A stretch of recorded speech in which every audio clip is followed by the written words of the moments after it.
everything will pretty much get better and better.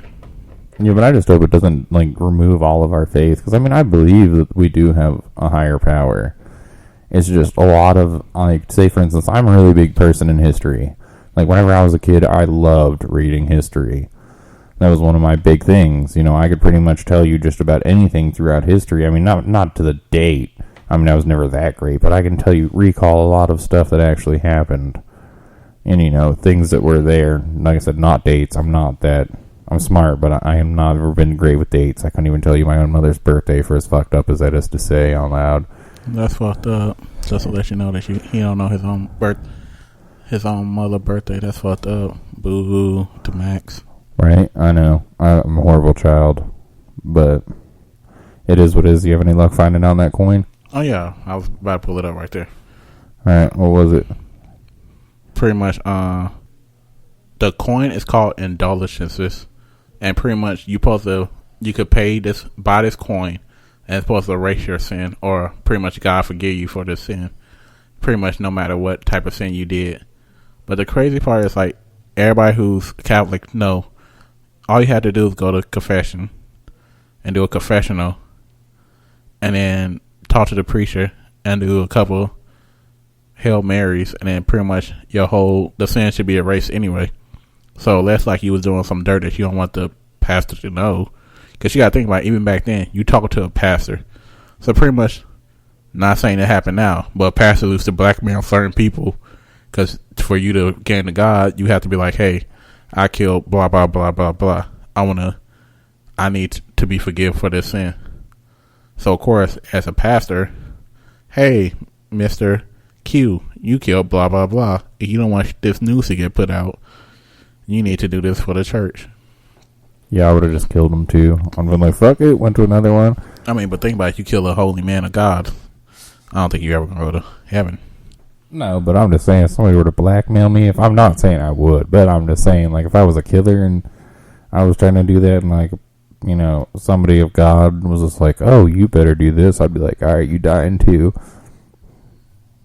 I don't know, that's just me. I completely understand where you come from, but I'm just saying that you already trying to get over in God's graces to begin with. If you do that, you pretty much never going to get into his graces.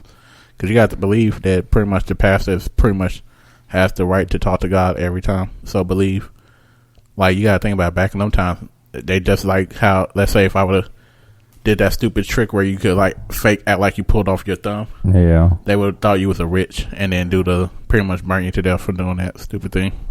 That's the crazy part, but I'm just going to send my prayers and thoughts out to every family of any church or anybody that's had anything happen to them, whether it's been in a church or not, or Boy Scouts of America. You know, my prayers and thoughts are with all of you. You know, I hope your kids and you yourselves, if it happened to you, are fine and everything's worked out for the best. Just any kid who had to deal with child molestation or child touching or all that. Because I already know, like, overall, yeah, some people could say they got over it, but it's a lot of people who still mentally messed up from it and who still trying to heal from it. And you can, like, some people, you got to think about their family. They said, even, like, let's think about if a family member touch you and they pretty much, they're traumatizing because you got to see them every day at, like, a family reunion or something like that, and you can't tell them. Yeah, I mean, that would definitely be messed up.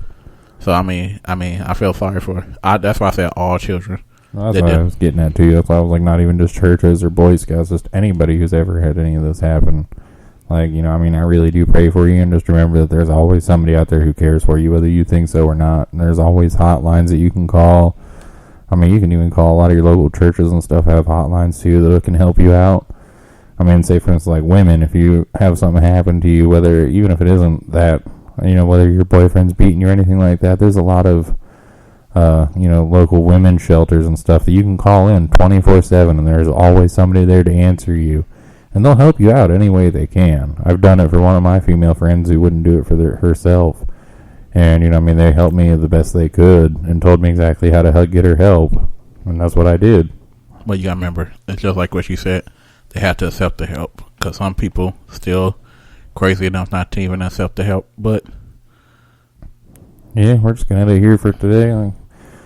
And follow us on all of our social media. You Facebook, Twitter, Instagram. I recently signed up for something called Parler, which is actually pretty cool. They don't censor you as much for anybody listening. And we about to do a Vero account, just like IG, but you'll see us soon on there. But that's all for this episode. Everybody have a good night. Have a good night.